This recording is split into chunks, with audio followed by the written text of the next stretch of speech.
And he heard the words of Laban and hast 27's sons, saying, Jacob hath taken away all that our father and hast 27's, and of which our father and hast 27's hath he gotten all this glory. And Jacob beheld the countenance of Laban, and, behold, it not toward him as before.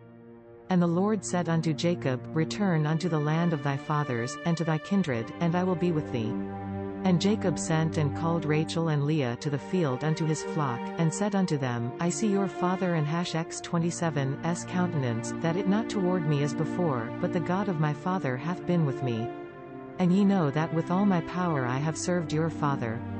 And your father hath deceived me, and changed my wages 10 times, but God suffered him not to hurt me. If he said thus, the speckled shall be thy wages, then all the cattle bear speckled, and if he said thus, the ringstraked shall be thy hire, then bear all the cattle ringstraked. Thus God hath taken away the cattle of your father, and given to me.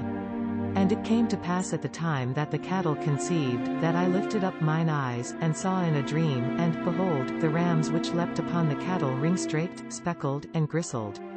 And the angel of God spake unto me in a dream, Jacob, and I said, Here I. And he said, Lift up now thine eyes, and see all the rams which leap upon the cattle ringstraked, speckled, and grisled, for I have seen all that Laban doeth unto thee. I the God of Bethel, where thou anointedst the pillar, where thou vowedst a vow unto me, now arise, get thee out from this land, and return unto the land of thy kindred. And Rachel and Leah answered and said unto him, Yet any portion or inheritance for us in our father and hast 27's house? Are we not counted of him strangers, for he hath sold us, and hath quite devoured also our money? For all the riches which God hath taken from our father, that ours, and our children and hast 27's, now then, whatsoever God hath said unto thee, do. Then Jacob rose up, and set his sons and his wives upon camels, and he carried away all his cattle, and all his goods which he had gotten, the cattle of his getting, which he had gotten in Padanaram, for to go to Isaac his father in the land of Canaan. And Laban went to shear his sheep, and Rachel had stolen the images that her father and hast 27's. And Jacob stole away unawares to Laban the Syrian, in that he told him not that he fled. So he fled with all that he had, and he rose up, and passed over the river, and set his face the Mount Gilead. And it was told Laban on the 3rd day that Jacob was fled.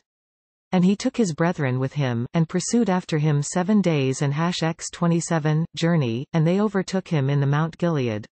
And God came to Laban the Syrian in a dream by night, and said unto him, Take heed that thou speak not to Jacob either good or bad. Then Laban overtook Jacob. Now Jacob had pitched his tent in the mount, and Laban with his brethren pitched in the mount of Gilead. And Laban said to Jacob, What hast thou done, that thou hast stolen away unawares to me, and carried away my daughters, as captives with the sword? Wherefore didst thou flee away secretly, and steal away from me, and didst not tell me, that I might have sent thee away with mirth, and with songs, with tabret, and with harp? And hast not suffered me to kiss my sons and my daughters? Thou hast now done foolishly in doing. It is in the power of my hand to do you hurt, but the God of your father spake unto me yesternight, saying, Take thou heed that thou speak not to Jacob either good or bad. And now, thou wouldest needs be gone, because thou sore longedst. This content was provided by angelotricarico.com. Subscribe to the channel for more stories.